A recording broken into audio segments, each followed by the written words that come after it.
Olá pessoal, tudo bem? Hoje estou aqui com o pessoal da Natura que vai nos apresentar um pouquinho de como utiliza a plataforma ArcGIS para a sociobiodiversidade. Carlos Tallini e o Célio Gabriel. Carlos, palavra toda sua, obrigado por estar presente, mesmo online, né? Não podemos estar aí presencialmente no evento, mas não deixa de perder o brilho de toda a sua, de seu uso com o GIS, né? Então, eu agradeço a disponibilidade e a palavra é toda sua. Agradeço, obrigado.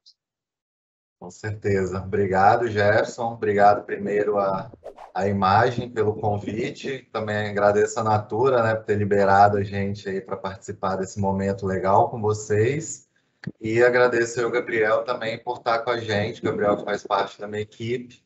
E eu trouxe aqui para também falar um pouquinho aí sobre o nosso case com sócio biodiversidade. Eu sou o Carlos Tallini, sou coordenador de relações de suprimentos e relações com comunidades na Natura Co. E faço parte da equipe do GRAS, que é a Gerência de Relacionamento e Abastecimento da Sociobiodiversidade, que é o grupo que faz todo, que é responsável pelo fornecimento e pela relação com as comunidades.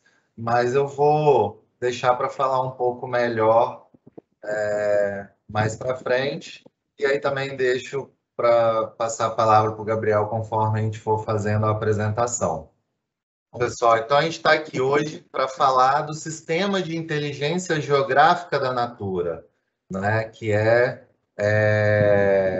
a equipe aí que faz esse núcleo de geoprocessamento dentro da nossa área aqui, que é uma área de suprimentos, né?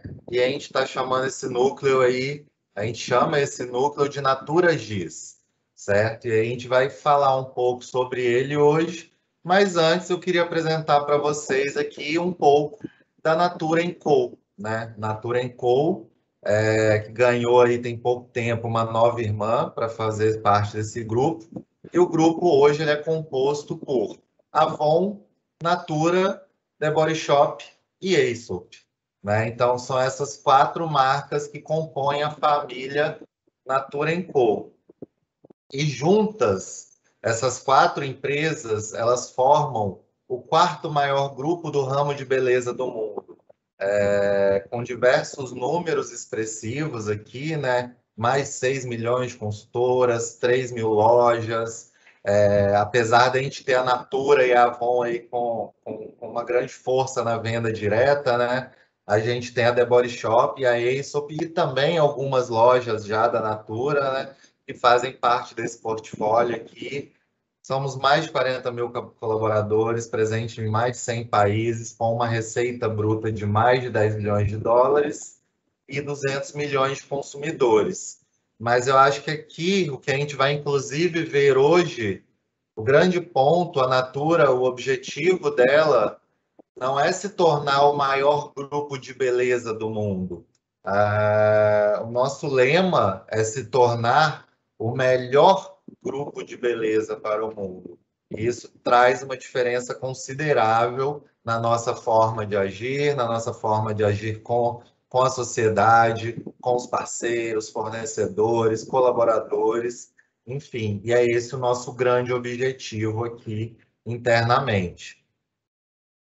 E aí eu vou falar um pouco da Natura, né, que é a principal aí dentro desse contexto, desse trabalho que a gente faz como GRAS, né? É uma empresa fundada em 1969 que deu origem a esse grupo chamado agora Natura Co. A sua grande atuação, ela se dá por meio da venda direta, por meio das consultoras de beleza, né? Então, a gente está presente nesses países com maior força: Brasil, Argentina, Chile, Colômbia, México, Peru. Ou seja, a grande atuação da Natura, a grande força da Natura hoje está na América Latina, porém agora se tornando um grupo global com uma atuação global e cada vez mais a atuação vai se espalhar pelo mundo. Como eu falei para vocês, né, o objetivo é ser o melhor grupo de beleza para o mundo. Então, graças a esse objetivo, a gente tem diversas causas aqui dentro que nos ajudam a alcançar esse objetivo. E aí, entre eles, a gente pode citar o Amazônia Viva, que é um que nós estamos bastante inseridos, nós como área, mais beleza, menos lixo, e cada pessoa importa. Além disso, na questão da prática ambiental, a gente faz parte de uma organização que se chama UEBT, Union for Ethical Biotrade, a sigla em inglês, que significa uma união pelo comércio justo, pelo biocomércio justo.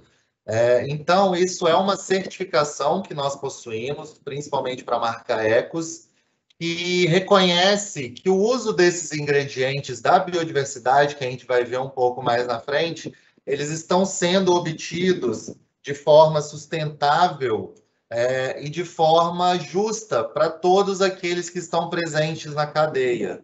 Então, ela é uma certificação muito importante, que também está inserida no nosso contexto de área, mas que é utilizado pela empresa. E aí aqui eu falo para vocês um pouco agora da nossa área, que é a gerência de relacionamento e abastecimento da sociobiodiversidade, mais conhecido internamente como GRAS. Nós somos orientados pela política de uso sustentável da biodiversidade. E nós somos a área responsável por trazer esse abastecimento das comunidades amazônicas e também comunidades em outras partes do Brasil, que a gente também tem fornecimento tanto de BDA, Biodiversidade Amazônica, quanto de BDB, Biodiversidade Brasileira. E para fazer esse trabalho todo, a gente trabalha com uma série de parceiros, toda uma cadeia envolvida para conseguir trazer esse trabalho da Amazônia, fazer com que ele renda e com que ele traga um real desenvolvimento para a região e para as famílias que participam. Hoje a gente tem mais de 8.000 famílias que compõem a nossa rede de relacionamento, 8.300, mais de 30.000 pessoas impactadas, e trabalhamos com 26 espécies nativas, 86 diferentes cadeias de fornecimento na Amazônia e no Brasil, e também gerenciamos mais de 100 contratos de RB. Além disso, a nossa atuação ela auxilia na conservação de mais de 2 milhões de hectares de floresta na Amazônia. Esse número, inclusive, que é um número corporativo divulgado por relatório anual, ele é um número que, inclusive, nossa área é responsável por fazer esse levantamento via a ferramenta ArcGIS que a gente utiliza. Para trazer um pouco mais para vocês dessa atuação do GRAS, quais que são os nossos 3 grandes pilares de atuação? É a seguridade no abastecimento.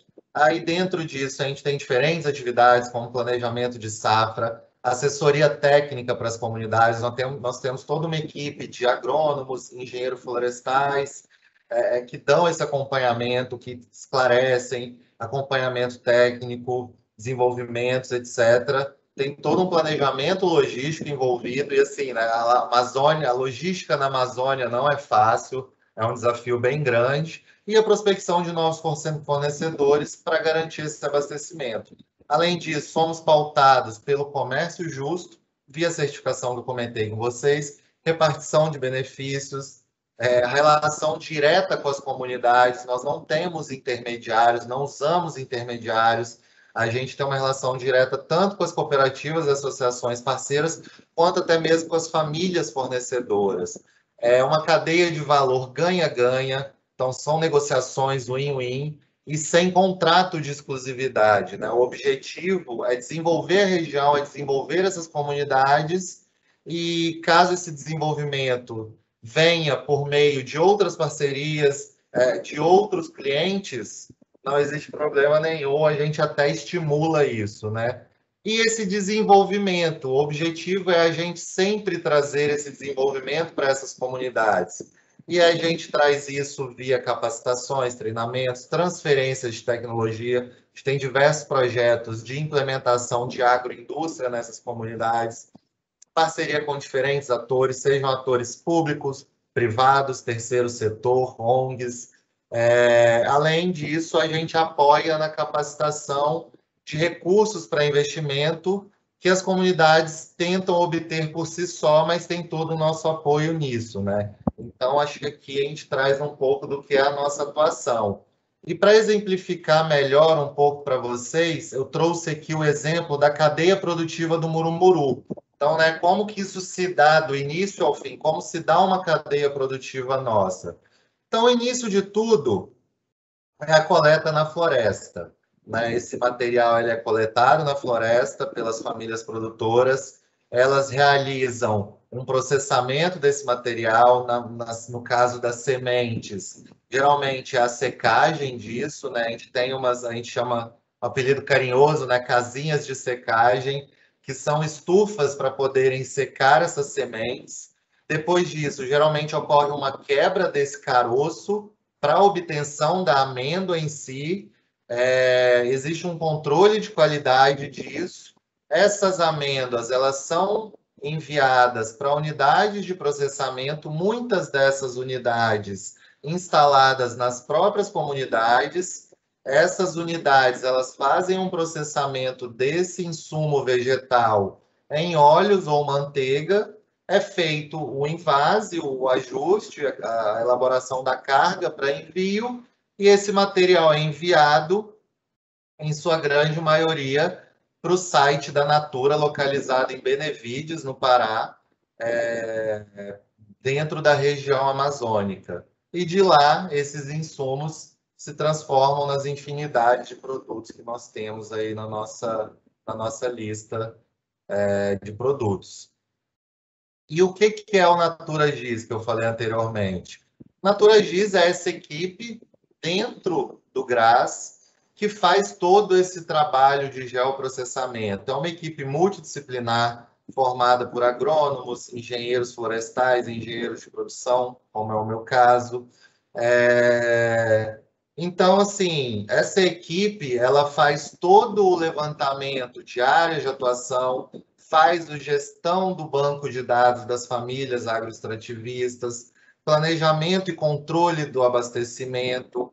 Ela é uma área, digamos assim, podemos falar que é uma área de inteligência dentro do GRAS, né? A gente atende o restante da área com dados, com informações, com análises. Atendemos a companhia também de uma forma geral, dessa mesma forma, fazendo a gestão desses indicadores socioambientais, e todas essas atividades estão atreladas ao GEL. E hoje a gente vai trazer aqui para vocês esse nosso case, que é como a inteligência geográfica está suportando a comunicação corporativa e a gestão das cadeias de suprimentos, que são cadeias complexas da sociobiodiversidade. Então, a gente vai falar um pouco melhor, um pouco mais no detalhe, efetivamente, qual que é o papel do GEL dentro desse contexto todo. Então, a gente começa aqui, digamos assim, pode falar que o começo desse processo todo, ele se dá pela coleta de dados em campo. E para isso a gente utiliza o Survey 123, né, que é uma ferramenta super eficiente para esse trabalho, né? E a gente criou formulários muito próprios aqui dentro, porque esses formulários, eles são utilizados tanto pelo time do GRAS de campo, o time que vai a campo, tem a relação com as famílias, quanto muitas vezes pelas próprias comunidades, né? Então, a nossa grande preocupação aqui sempre foi tornar essa interface muito friendly, né? Muito fácil de ser utilizada. Esse acho que foi o nosso grande trabalho de desenvolvimento aqui, e nesse trabalho a gente sempre tentou olhar muito para a experiência do usuário, né? O termo de mercado user experience, né? Como que seria essa experiência dessas pessoas que estão usando isso no campo, seja da equipe, seja das comunidades. E a gente já tinha esses dados via survey, mas no último ano a gente fez uma revolução muito grande que foi automatizar esses dados, né? A gente automatizou o processo como um todo, que o Gabriel vai poder falar um pouco melhor e mais um detalhe mais para frente. E aqui eu começo a trazer um pouco para vocês. Ok, a gente coleta esses dados, seja via cadastro de famílias, seja via informações de romaneio de carga, e aí a gente trabalha esses dados de diferentes formas, né? Então, trabalhamos esses dados com mapas interativos, como esse que a gente está vendo aqui. São mapas divulgados para a empresa, são mapas utilizados pelo próprio GRAS. Então, aqui, por exemplo, a gente consegue ver toda a localização dos fornecedores da Natura de biodiversidade no Brasil e temos também, agora no último ano, alguns fornecedores da América Latina, né? E aqui a gente traz, além da localização dos fornecedores, a gente consegue identificar a localização das famílias fornecedoras, né? Eu acho que é importante eu ressaltar aqui que para essa apresentação, visto a confidencialidade de algumas informações, a gente fez algumas alterações em localização geográfica, nos dados que vocês vão ver posteriormente agora em dashboard. Porém, grande parte desses dados, caso vocês tenham interesse, eles estão no relatório anual, inclusive o relatório anual da Natura, por exemplo, foi divulgado há pouco tempo, e lá vocês conseguem encontrar os dados reais. Aqui a gente vai ver, eles estão um pouco diferentes do que vocês encontrariam lá. Então, a gente começa aqui a mostrar como a gente trabalha esses dados, né? Então, o primeiro que a gente pode mostrar aqui é um dashboard que traz a informação socioeconômica das famílias fornecedoras de sociobiodiversidade. Então, aqui a gente tem o questionário com essas perguntas todas e mais algumas, e aqui nesse dashboard a gente traz as principais informações. Então, a gente tem aqui uma divisão da cadeia, né, por gênero. Então, se eu clico aqui, vai ter toda aquela interatividade que a gente já conhece de dashboard, né? Aqui a gente tem também uma questão da digitalização dessas comunidades, se eles possuem telefone celular, se possuem conexão de internet, a mesma coisa, caso eu queira visualizar algum grupo determinado, eu consigo. Nível educacional, enfim, diversas informações. E aqui a gente tem os filtros, né, para filtrar essa informação, seja por estado, a nossa divisão por territórios, macro-região, Amazônia e outros Brasis. Então, se eu quiser ver os dados de cada macro-região, eu posso. E aqui as comunidades presentes nas nossas cadeias. Então, se eu pego aqui uma comunidade específica, eu vou visualizar todas as informações dessa comunidade em específico. Além desse dashboard, a gente tem aqui também o dashboard de fornecimento. Então, aqui a gente tem as espécies que a gente fornece, que a gente compra, na verdade, para a Natura. Essas diferentes espécies se traduzem em diferentes matérias-primas. Aqui a gente tem volume de produção, a mesma coisa, temos o mapa, temos os filtros aqui, caso eu queira filtrar de alguma forma. Os volumes totais, como eu falei, tiveram uma alteração para essa apresentação. E esses dashboards eles estão inseridos tanto nessa gestão quanto também nessa comunicação corporativa. E aí agora eu passo a palavra para o Gabriel. O Gabriel ele é o nosso estagiário prodígio, né, dentro do GRAS. Ele teve um papel muito legal nessa construção que a gente teve no último ano, nesses desenvolvimentos que a gente teve. E eu achei importante trazer ele aqui para justamente, o gel é uma tecnologia, apesar de estar há muito tempo, ela vem se popularizando cada vez mais. E a gente precisa desses meninos novos aí, trazendo esse conhecimento que eles pegam na faculdade, que eles pegam nos cursos, trazer isso para dentro das empresas, né? Então, o objetivo de trazer o Gabriel aqui hoje foi para mostrar que, caso o trabalho seja bem feito, ele vai ser reconhecido. Muitas vezes pode demorar, mas no caso do Gabriel foi um pouco mais rápido, mas é isso. É a dedicação e esse processo de inserção do gel dentro do dia a dia das empresas vai depender muito desses novos profissionais que estão vindo aí. E aí eu passo a palavra para ele agora. Então, olá, gente, boa tarde. Eu faço parte da equipe do Carlos também, né? Eu estudo engenharia florestal e a minha principal atuação aqui é essa questão técnica do GIS, né? Do Sistema de Informação Geográfica. Então, para a gente trazer todas essas questões que o Carlos falou, esses dashboards, fazer toda a gestão dos nossos dados de sociobiodiversidade, nós temos vários aspectos aqui no background, né, por trás disso tudo, em que a gente faz processamento, onde a gente faz análise desses dados para poder apresentá-los, né? Então, o GIS, ele é uma ferramenta poderosa que pode ser integrada com diversas outras ferramentas e que a gente conseguiu fazer isso de uma forma que compensa muito. Então, a gente usa o ArcGIS Pro, ArcGIS Enterprise para fazer essas apresentações, para fazer essas coletas de dados, né? E a gente une isso tudo com programação em Python, o Survey 123, o Windows Task Scheduler e programação em SQL, onde a gente faz análise e compila todas essas informações para serem apresentadas. Tá?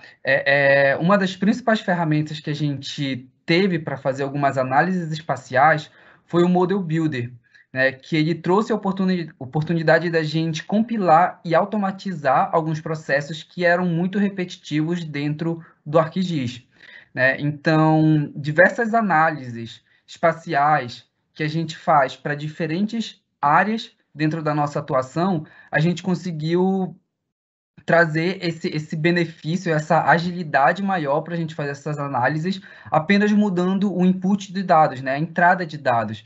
Então, a gente coloca uma entrada de dados de alguma área e depois muda para outra área e consegue trazer o resultado dessa análise espacial através do Model Builder.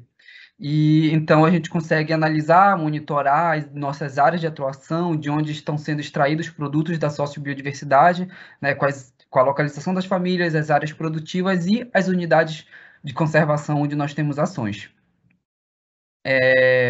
Dentro disso também, né, como o Carlos falou, nós tivemos a automação no último ano dos nossos processos também, né? Desde o dado que vem do Survey 123, que é coletado em campo pelos nossos agentes de campo, pelos nossos colaboradores que fazem parte do nosso time, até o que entra dentro do nosso banco de dados, nós temos esse processo automatizado, né? Então, a gente tem uma tendência ao crescimento, né, ao incremento do volume de dados, porque cada vez mais nós temos mais famílias, temos mais fornecimento, então nós vimos a necessidade de automatizar isso. Então, nós utilizamos a ferramenta Python, junto com a biblioteca ArcPy, do ArcGIS, para a gente criar esse fluxo de dados, onde os dados que entram do Survey 123 passam por uma checagem prévia da gente e depois a gente aperta um botão para rodar a ferramenta e essa ferramenta joga todos esses dados para dentro do nosso banco de dados. Tá? Com esse recurso, a gente criou duas ferramentas para dentro do ArcGIS com o Python, para a gente fazer essa sincronização mais automatizada, que foi uma para cadastro de família e outra para rastreabilidade, que é do nosso fornecimento, né? Ambas informações entrando pelo Survey 123 em campo, e depois vão ser armazenadas dentro do nosso banco de dados. Tá? Nós temos os dados espaciais armazenados dentro de datasets e dados de tabela armazenados também dentro de um geodatabase que nós temos dentro do nosso ambiente de banco de dados. Aqui nós temos um fluxo dessas informações, onde começa com o cadastro dos líderes e membros de família, tá? Esses dados são enviados para o ArcGIS Enterprise e de lá a gente consegue pegar as informações com a ferramenta em Python e essas informações são armazenadas dentro do nosso banco de dados, tá? Aí nós precisamos, para a gente fazer ter uma melhor gestão desses dados em campo, a gente precisa que os nossos agentes tenham acesso a uma parte desses dados para que a gente consiga fazer toda essa ligação entre os dados que entram desse fluxo de dados. Então, a gente viu a necessidade de pegar esses dados que estão no nosso banco de dados e passar para o survey. Mas foi um desafio porque a gente trabalha em grande parte offline, né, sem internet, por conta de todo o contexto que é a Amazônia. Então, a gente teve que criar uma rotina e uma outra ferramenta fora do ArcGIS para que esses dados pudessem ser sincronizados com o survey. E aí nós usamos o Windows Task Scheduler, que programou para rodar esse script todos os dias em um determinado horário. Então, ele pega essas informações de família de membros e exporta do nosso banco de dados para um formato CSV, e esse CSV é adicionado dentro do Survey 123 e aí é atualizado. Então, os agentes de campo, quem estiver em campo, pode atualizar esse survey e ter as informações atualizadas junto com o nosso banco de dados para conseguir fazer coleta dos dados em campo. E nós temos também o Power Automate, né, o Microsoft Flow, que foi uma outra ferramenta que nós conseguimos integrar junto com os dados geográficos, né, com o Survey 123, onde sempre que tem uma resposta dentro de um dos nossos formulários do survey, a gente tem um e-mail enviado para notificar de que foi enviado uma nova pesquisa, né? Então, como eu já falei, que a gente tem esse grande fluxo de dados, né? Essa dinâmica que é muito constante, a gente precisava de um modo para automatizar isso também, né? Para a gente ter essa resposta, ter essa notificação e conseguir saber sempre que a gente precisa rodar essas ferramentas. Então, o Power Automate trouxe essa facilidade, essa automação, né? Então, sempre que um novo cadastro de família é feito, sempre que um novo dado de rastreabilidade, de fornecimento de uma carga de matéria-prima é enviado, a gente é notificado por e-mail sobre esses dados coletados, então é feita a checagem e todo esse processo que eu já expliquei anteriormente. Tá? Então, esse foi um grande ganho que a gente teve com todo esse poder que o GIS traz para a gente, que o ArcGIS trouxe para a gente, né, de a gente poder integrar com diversas outras ferramentas e trazer mais agilidade para os nossos processos. Perfeito, obrigado, Gabriel. E assim, eu acho que o importante, gente, nesse contexto todo, é que o ArcGIS, ele não é, esse trabalho todo com o ArcGIS, ele não é o objetivo fim. O ArcGIS, ele é um meio para que a gente possa ter eficiência, para que a gente possa ter automatização, para que a gente possa ganhar tempo para fazer a nossa atividade core.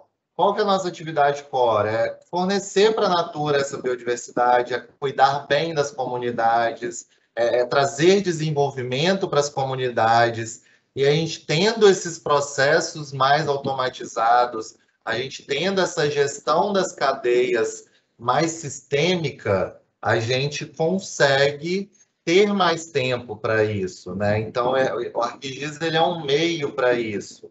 E como eu falei, né, esse case aqui hoje, o objetivo dele é mostrar tanto essa gestão das cadeias de biodiversidade, quanto a comunicação corporativa, que a gente já viu um pouquinho ali via dashboards, mas algo que está ajudando bastante a gente nessa comunicação corporativa, e quem sabe um dia pode até se tornar também uma comunicação até mesmo comercial, são os Story Maps.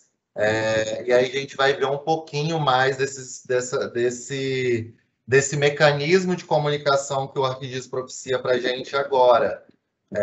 Hoje eu vou apresentar para vocês aqui o Story Maps que a gente construiu da Operação Patauá. A gente chama de operação porque é um processo de fornecimento de biodiversidade super complexo, é o mais complexo da Natura, onde a gente traz mais de 120 toneladas de fruto fresco de Patauá do meio da Ilha do Marajó, né? Uma região super isolada. Então, assim, o Story Maps, ele ajuda porque ele consegue trazer, ele consegue ajudar a gente na comunicação dessas atividades, que são atividades que o GRAS faz, que são, digamos, atividades lúdicas, né? A gente, por meio do Story Maps, a gente consegue trazer a Amazônia um pouco mais para perto dos colaboradores da Natura, das outras equipes e até mesmo da alta direção. E quem sabe, em algum momento mais para frente, a gente consiga trazer isso, graças a essa tecnologia, também mais próxima do cliente. Né? Como vocês vão ver aqui, é um trabalho muito legal e eu vou passar um pouco para vocês, um pouco mais resumidamente, mas sobre como que se dá essa operação para vocês conseguirem visualizar bem mesmo o que é esse trabalho de sociobiodiversidade, né? Então, olha só, aqui a gente explica um pouco o que é o patauá. Aqui eu vou passar um pouco mais rápido, mas é uma palmeira, né? É uma palmeira super alta, ele chega a atingir 25 metros de altura. Ele é, digamos assim, para quem não conhece, seria um açaí, um pé de açaí de porte maior. Ele é um pé de açaí com um caule mais grosso, com folhas maiores, com cachos bem maiores, né? Os frutos também bem maiores, né? E assim, talvez em algum momento esse próprio Story Maps da Operação Patauá ele fique público e aí vocês vão poder ter oportunidade de consultar e conhecer um pouco mais dessa espécie nativa brasileira. Então, como que se dá, né, a Operação Patauá? São diversas pessoas envolvidas, tá, gente? A gente tem uma operação aí juntando produtores, equipe do GRAS, equipe da cooperativa parceira na região, a TAG, que tem um trabalho incrível também na região da Ilha do Marajó. São mais de 120 pessoas envolvidas, né? E aí eu vou mostrar um pouco mais para vocês aqui no detalhe via as ferramentas que o ArcGIS propicia, né? Então, a gente tem aqui esse mapa interativo que conta um pouco dessa história, né? Traz diversas informações, principalmente hoje que a gente está passando por um processo de integração global. É muito legal ter esse material, porque traz um pouco para as pessoas que não conhecem a região, que não conhecem a Amazônia, elas conseguem ver, por exemplo, a proximidade com a linha do Equador, né? A Ilha do Marajó aqui está entre 0 e 2 graus, praticamente embaixo da linha do Equador. Traz algumas curiosidades, como, por exemplo, a foz do Rio Amazonas, o fenômeno da pororoca, ele acontece nessa área aqui, aquela onda gigante, né, de rio. Então, assim, é muito legal trazer, tanto para colaboradores quanto para a alta gestão, essa realidade. E aqui a gente começa a entrar um pouco mais na operação em si, né? Então a gente tem o quê? Uma balsa, ela sai com 3 carretas frigoríficas aqui de Santana, é uma cidade da região metropolitana de Macapá, capital do Amapá. Então essa balsa com 3 carretas, ela sai daqui, faz um percurso de cerca de 12 horas e 250 quilômetros até o meio da Ilha do Marajó, uma região super isolada, onde ela vai ficar por cerca de 15 dias recebendo o patauá de toda essa região aqui, né? E qual que é a grande questão? O patauá, ele é um fruto que, após um dia, se ele não tiver refrigerado, ele estraga. Então, por isso que precisa ter essas carretas aqui, com refrigeração, ligadas o tempo todo, recebendo esse fruto e armazenando ele a menos 10 graus para que ele não pereça. Né? Então, como funciona? Essa balsa com as 3 carretas fica parada lá na comunidade do Araramã e recebe produção de diferentes produtores via barquinho. Né? Esses produtores eles chegam, que é o transporte da região. Aqui a gente tem um vídeo que pode mostrar isso para a gente. E esses produtores vão chegando na comunidade do Araramã, onde que a balsa está atracada, trazendo a sua produção. E aí, essa produção é armazenada nas carretas, né? Então, aqui a gente vê um pouco, às vezes ela vem em saco, às vezes ela vem em rasas, que são esses tamboretes, digamos assim, de palma, né? Desculpa, de palha das palmeiras da região, né? Então, seja o próprio patauá, açaí, enfim. Essa matéria-prima, quando vem em rasa, ela é fechada, etc. Aqui a gente também tem um exemplozinho disso, né? Um sacamento. E, bom, essa daqui é a Nilza, é a nossa colaboradora do GRAS, que é a líder de campo dessa operação, né? Ela que faz essa operação acontecer em campo, é ela que movimenta a cadeia, visita os produtores, direciona quanto cada produtor vai entregar de produção. Enfim, aqui a gente vê, né? Não é um trabalho que são só flores, né? Por exemplo, aqui a gente não vê os mosquitos, não vê, né, toda essa parte, mas a gente pode ver que o sorriso representa como esse trabalho, né? Como a nossa equipe é uma equipe que gosta desse trabalho que faz. Então aqui a gente vê um pouco, né, da pesagem, a rastreabilidade para a gente é super importante. Então cada grão desse a gente sabe exatamente a família que produziu. Então, isso daqui vem, cada saco é identificado com uma etiqueta. E aí a gente traz agora um pouco da parte lúdica desse trabalho, né? Que é ter a oportunidade de ver um nascer do sol no meio da Amazônia. Aqui a gente traz a visão, por exemplo, de um barco que está no meio do rio, né? Então, são paisagens muito bonitas. Aqui é a casa de um produtor, né? Com a água do rio fazendo um espelho e os açaís em volta, né? Então, são imagens muito legais. Aqui a gente tem mais um mapa onde a gente consegue ver as famílias produtoras, né? Que é a sede da cooperativa, da TAIC. Então, a gente pode clicar e obter informações. E o Patauá ele vem de toda essa região aqui. Além aqui a gente olha, agora a gente pode ver a balsa que eu venho falando para vocês, né? Tem uma carreta aqui atrás, né? Aqui é a comunidade do Araramã, né? E ela ficou parada aqui por 15 dias recebendo esse patauá. Bom, e aqui a gente tem um vídeo do retorno da nossa equipe para casa no Rio Amazonas, né? Esse mar de água doce que eu vou apresentar para vocês um pouco.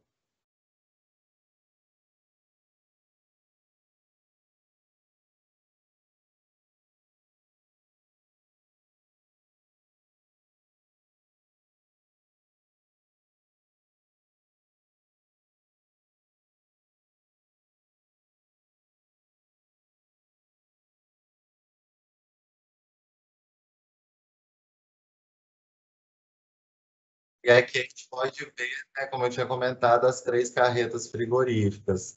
E com isso, as carretas chegam no Ecopark para entregar a produção, né? Aqui está uma foto, imagem aérea desse nosso site, também é um site super bacana, quem tiver interesse, procura aí, tem muita coisa legal, tratamento de resíduos, ele é feito de forma natural, por plantas, é um site industrial muito bacana mesmo, e a gente traz um pouco aqui sobre a linha de Patauá, uma linha muito utilizada para cabelos, né? O Patauá ele tem uma origem de utilização cultural, né, nas comunidades tradicionais, comunidades indígenas, para o cabelo, né? E a Natura foi lá, transferiu esse conhecimento para produtos cosméticos para todos, né? Então a gente tem uma linha completa dessa biodiversidade. E é isso, pessoal. Assim, esse trabalho, né, como qualquer trabalho, não é um trabalho individual, não é um trabalho só meu, do Gabriel. Tem toda uma equipe envolvida, tanto nas ações de campos quanto na criação do material. E aqui nos créditos a gente traz toda essa equipe, né, que eu gostaria de agradecer também. Eles estão junto aqui com a gente nesse momento. E também é o nosso gestor, Mauro Costa, por todas as oportunidades que eles nos trazem, e a Natura por nos dar a oportunidade de fazer esse trabalho aí tão legal dentro do universo da sociobiodiversidade. Legal, legal. Eu diria sensacional, não é nem legal. É um grande trabalho executado pela Natura e por toda a equipe, né? E agradeço, Taline, agradeço o Gabriel, agradeço toda a equipe, o Mauro, que eu também tive o prazer de conhecê-lo. E, bom, e uma pergunta, Taline, o que você enxerga de próximos passos com a plataforma QGIS? Você consegue dar essa pincelada de como que a gente pode apoiar vocês aí? Legal. Olha, Jefferson, tem muita coisa legal para vir, tá? Algumas coisas, infelizmente, a gente ainda não pode Sim. divulgar, né? Devido às confidencialidades, mas eu acho que agora o grande ponto aqui para o GRAS vai ser avançar em alguns projetos que ainda não podemos divulgar, né? talvez uma utilização em outras áreas da companhia e Legal. cada vez mais avançar com a otimização dos dados do GRAS, né? Hoje, todos os dados, eles ainda não estão no ArcGIS, infelizmente, né? A gente ainda tem alguma coisa ali em outros sistemas, em planilha, e o objetivo é cada vez mais trazer essa gestão de dados, essa gestão das cadeias e gestão de todos os processos, eles estarem cada vez mais dentro do ArcGIS. Perfeito. Muito obrigado, Thaline. Obrigado, Gabriel. E, pessoal, continue acompanhando conosco o nosso evento, tem muito conteúdo bacana. E é isso, agradeço, obrigado. Valeu. Obrigado, gente.